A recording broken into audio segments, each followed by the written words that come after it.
Hey again, everyone. Hey, everybody. I hope everybody's doing good. I know the lockdown has been, it has been, I wouldn't tell you that, I mean, it's kind of a little annoying now. It's a little, my take on life is, this is how I like it, so that you get it. If a child, for example, say your child was giving some trouble and being a little mischievous, like, you told them to sit down and they wouldn't listen and then break some glass and probably destroy something that you have that you find important at home, and because they've been so defiant and stubborn, repeatedly you probably punish them and say you're going to ground them for a week, or something. I just thinking of something, whatever, something maybe a little bit that carries a little bit more weight, than that.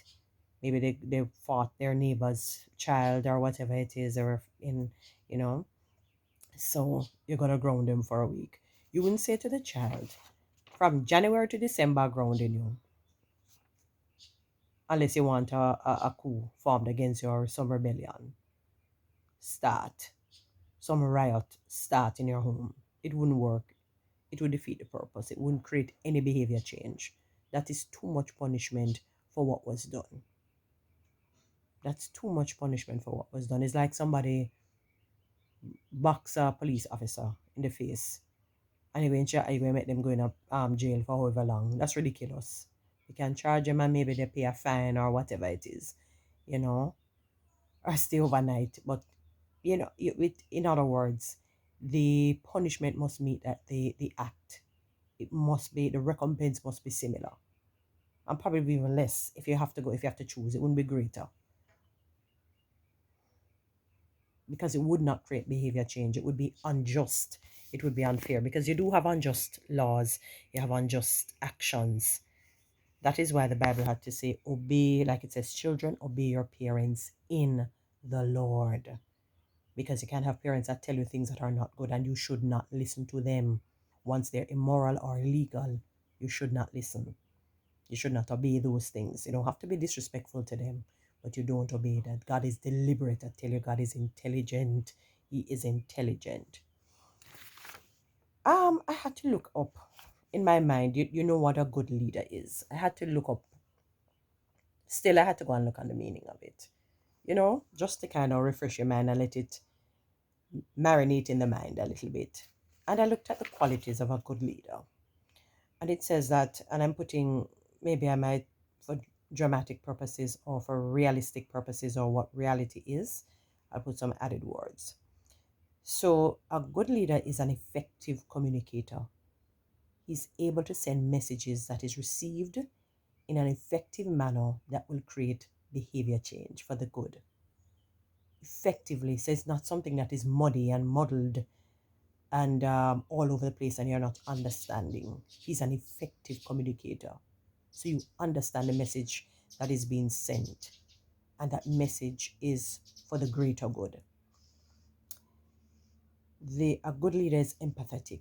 It therefore means you hear and you see the cries. You hear the cries, rather, and you see the social ills and you see the suffering of a people. I'm giving an example. It means that you do everything that you're able to do with your team to make the lives of these people better. Look at Moses. Moses was a good example. David was a good example of a good leader. The Bible said David dealt with the people in a fair and just manner. I'm sure that nobody was suffering, nobody was hungry under his leadership. You never had David living in this mansion, and them living in some hut with cockroach a bite, crawl upon them, and whatever bite them up. No, the type of leader that David was in the Bible has integrity. You cannot be saying that you want to lead, for example, a country and lead a set of people, and under the table you're doing some underhanding things, corrupt, and snaky, and all of that. You have integrity. Your words and your actions match. You're confident. You're bold. You have that confidence, and you know that you're doing a good job with God's help. You're confident, and that confidence is exuded to the people. That, look here, no matter how things are tough, we're gonna come through this. We're going to pull through and I'm going to do everything I can to help you. For example, the leader of a country not going to be in his house eating steak, eating strawberries, eating lobster, while people are struggling to find a tin of bully beef or mackerel if they can find it, and some rice. It means that you're going to take some of that lobster, take some of that whatever, and carry it to people who are poor and needy. Remember, it's not only people who are what we call poor suffering. You have people who are working, lives in a house, but things are tight and tough, and it's not that they're living beyond their means. Sometimes situations will arise, whether it's a medical situation or something with their child, whatever it may be, and the burden becomes heavy, or their salary is just not good enough. That's another issue to talk about with many of us. The salaries are a joke. You must be accountable. No matter what, because we're frail, we're human beings, we will make mistakes. Somebody has to keep you on the straight and narrow, or pride will take over. You have to be accountable. Somebody has to come and say, hey, what's going on here? Blah, blah, blah. You need help here? I notice you did something here. You have to be held accountable. We're human beings, we will falter, we will fail. That's why I don't believe in autonomy. Yes, you can be the main leader, but you need others around you. You must be humble. Don't ever think that you're better than anybody. You might have a little more change, as in money, but that's as far as you have. Nothing more. Remain humble. You too will not escape life alive. None of us. Remain humble. Sickness can find you as well. Poverty can find you as well. Be careful. Remain humble. Be courageous. Be bold. Once it's something that you're doing right that would please God, because people know the things that will please God and that will help others. Do it. Don't be fearful. Be fearless. Be courageous. That's a good leader. That's a quality of a good leader. Quality of a good leader has emotional intelligence. Now, a leader, people will say bad about you. They said bad about Jesus. And Jesus never go and send police at them house or send this or send. No, I'm not saying that people must be disrespectful. I believe in respecting authority. I believe in that. Show respect for the office, for the post.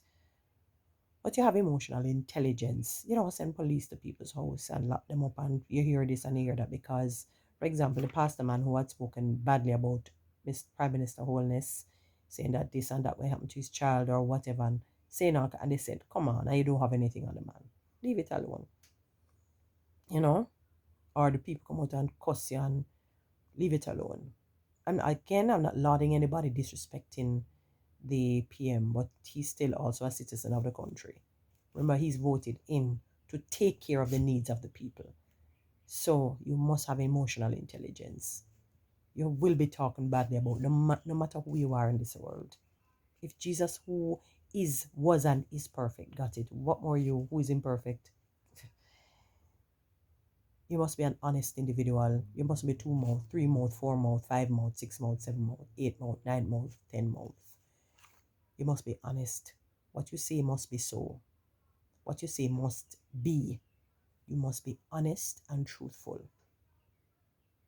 Cut out lies. A leader must not be a liar or practice to tell lies. Because sometimes in life, every human has told a lie before. But I'm talking the practice of doing it. And I'm not lauding any lies. You must be honest and decent. A leader delegates responsibilities. You don't hoard power and hoard authority. When Moses was leading the people, he became overwhelmed because it was like leading the entire Jamaica, let's call it, or close to it. And it became overwhelming, and God had to say, I'm going to take some of your qualities, your spirit, and pour onto at least 70 or more persons to help you. You need help. God did not create man to be alone. It's not only in terms of a husband and wife situation, but in terms of people. We're not made to be, no man is an island, no man stands alone. We need each other people. We don't talk to the cow and the, even if you talk, you know what I'm saying. We don't have conversations with the cow and the dog and the cat. Even if we talk to them and say, hey, Caddy, come here, this and that, you have to talk to a human being. Or we don't have a conversation. Let me put it a little bit more. We don't have a conversation with the wall and say, wall, what do you think of this? Wall, what do you think of that? Come on.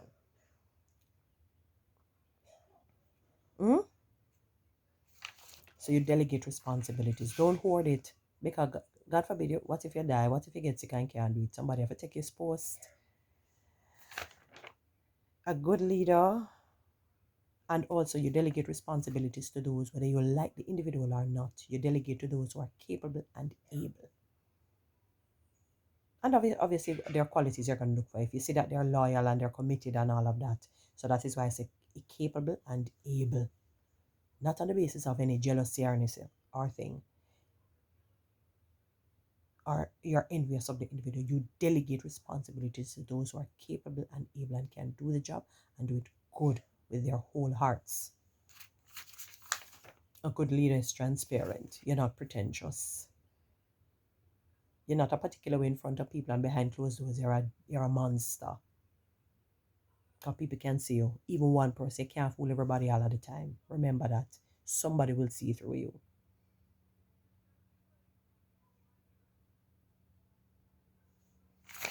A good leader empowers others. A good leader is not envious. A good leader is not jealous of other people. A good leader empowers. When Moses was leading, he had Joshua and he had Caleb, those two main young leaders, call it. He empowered them. So they emulated some of the qualities that they saw, so that when they left, they could have done what they did when they crossed over into the promised land. Moses never sit down on a bad mind Joshua and Caleb. He sit down and guide them and help them. And he taught them. You're self-aware. You're aware of who you are so that you can become a better individual. You do introspections, you do retrospections, you look at yourself and see the things that and ask God to reveal. Come into your mommy, come in. They reveal. I do in the video, come in. So a good leader looks at himself or herself and they say, I don't like this about myself. God, help me to be better. I don't like this side. I don't like this. I don't like that. I don't like the other. Please, you're aware of who you are. And you ask God to remove the uglies and just put on the beauties. A good leader is loyal. You see, loyalty, you're not supposed to somebody who switchy because something negative happens. And when I say something negative, situations will differ. Life is not static. It's not stagnant. It moves. It changes. When you live in your family and your child does wrong and it goes bad, for example, maybe they fought in school, they stole something, they did something bad, you don't stop being the child's mother. You stick with the child. You're still loyal to that. In general, we need to possess, hone, and harness that type of spirit of loyalty. Loyalty also faces challenges. Life is not static. Life is not just filled with bliss. You cannot be somebody as soon as something like that, you move all over the place. You're like the wind, that tosses to and fro. You're not stable in your ways. Loyalty is key in good times and in bad times. Now, there are situations that will arise in life that will cause you to leave. I don't mean like that. And you will know those. But in general, you need to be loyal as a leader. You need to be respectful to all. It doesn't matter who the individual is, whether you like the person, you don't like them. You need to be respectful to all. Talk to people with respect. Don't come and, when you have a meeting and you don't see something happening, you talk to people with disrespect and use disrespectful words. Or speak to people with a condescending tone. Or your vocabulary is rude and out of order. The verb that you use, the descriptive words, they're out of order, they're rude and disrespectful. No. You talk to people with respect, whether they're young, old, middle-aged, or wherever they fall. You're respectful to all. You practice active listening. So, sit down. There's listening and then there's listening. You can know when somebody's being condescending in their listening. So they give you a dead stare. They're not shaking their head as though they're hearing you. I'm not saying you must cut the person in, but you never know and then you say, yes, I understand. Because you're communicating. That's part of communication. And you're processing and your eyes look focused. You have stares, you have glance, and you have dry eye look. Where you're giving a condescending thing as if you're hearing the person, but you're ready to respond. in a derogatory manner. You practice active listening so that you can empathize and understand what is being said in meetings. You emit positive psychology. Now, as a good leader, you can't be in a meeting, for example, and people are not comfortable to talk. People are not comfortable because of how you operate, your tone, your behavior, your disposition. And as an active leader, by the way, you engage others. You don't call a one name or a two name or whatever it is. You call people by names, whether they're talking or not, in a respectful, welcoming, caring manner. Soft skills are key right there as a good leader. So you make that positive psychology. Let them know that, look, I'm here to help you. I'm here to do a good job. With God's help, I'm here to do a good job. I want you to feel comfortable in talking to me, in sharing your ideas, because your ideas are valid and valuable. We might not always agree on some things, but I know that, and you look at the strengths of every person. Because one thing, if you're a good leader, you know the strengths of every person. If you're that observant, you know the strength of every person and you harness it. You're not jealous of it. And finally, as a good leader, you're compassionate. You're compassionate. So somebody comes to you and they share this and they, ask for your help or whatever it may be. You do everything to help them and you keep it between or among you, yourself, and God. Or between you and the individual. I was going to say between you and the individual, but it's really among God. Nothing is outside of God. That's a good leader. And when I think of Jamaica, Jamaica has suffered gravely under poor leadership over the many, many years. When I look at how illiteracy is still high in this country, when I look at how poverty and neediness is still high in this country, it is a sad state of affair. When I look at how salaries are poor in this country, what you earn, you can't buy a decent place. You can't even probably buy anywhere because of what you earn. Especially if you're a single human. When I say single human being, you're not married. When I think of this country has not even experienced any of these qualities that I can think of. Not one of these things. Look at the suffering. A lot of people are suffering people. Not just the poor people out there. People are needy. There are people out there who are suffering gravely financially, psychologically, mentally, emotionally. They are suffering. They are suffering. People who are working are suffering. They can't get no promotion. They can't get a raise of pay, and has nothing to do with bad attitude. Sometimes it has to do with all the good. And they get fight and they get fight and they get fight and they get fight.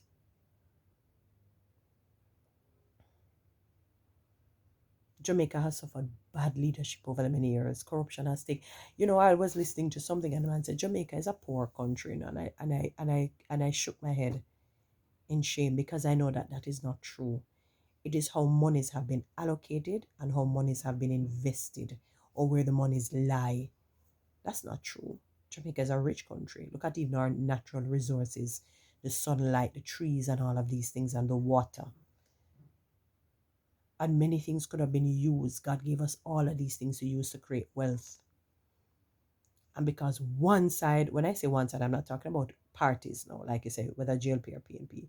One side, as in the elite or those owners of the means of production, decide that we're gonna take all the wealth, hoard the wealth, and the people down the bottom, them lucky.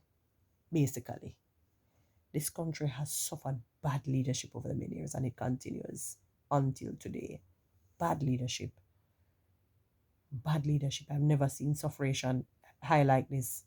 But as I said, somebody has, no matter how as bad as America may be, if you're unemployed, you still will get you'll get unemployment. They got their stimulus package of whatever the amount is.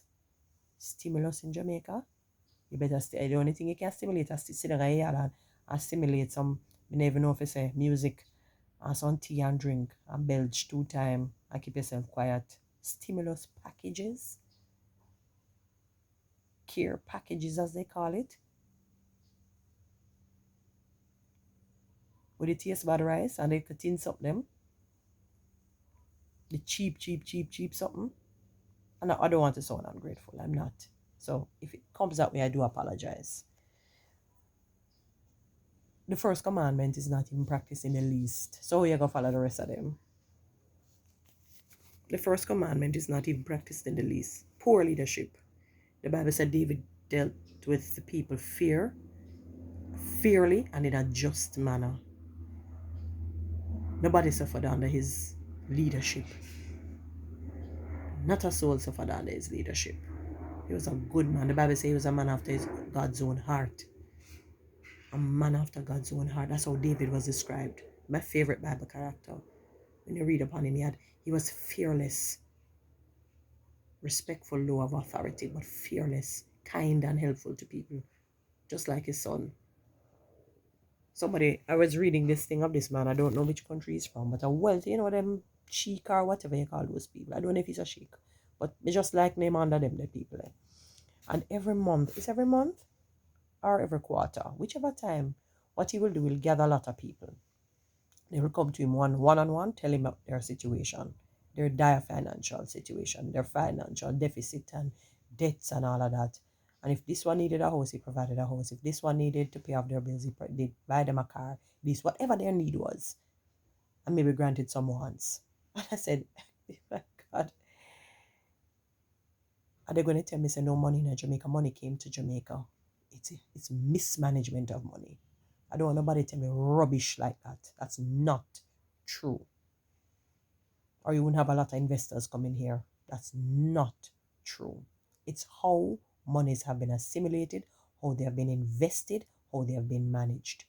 So once there's mismanagement, or once somebody is still part of mismanagement, decide that only one sector will have the monies and another will not, then it's going to give the impression that Jamaica is poor. We're being treated poorly as a country, badly as a country. Most people are suffering. Most people don't have it. Some of us sometimes want to even change a tire in our vehicles. We want to change this. We can't do it because we don't have the extra funds. And no matter how you look for extra employment, it doesn't work out. Nothing happens because of poor leadership, mismanagement of money, which all leads under bad leadership. It doesn't matter which side. This country has suffered. Look at the country overall when you look at Jamaica.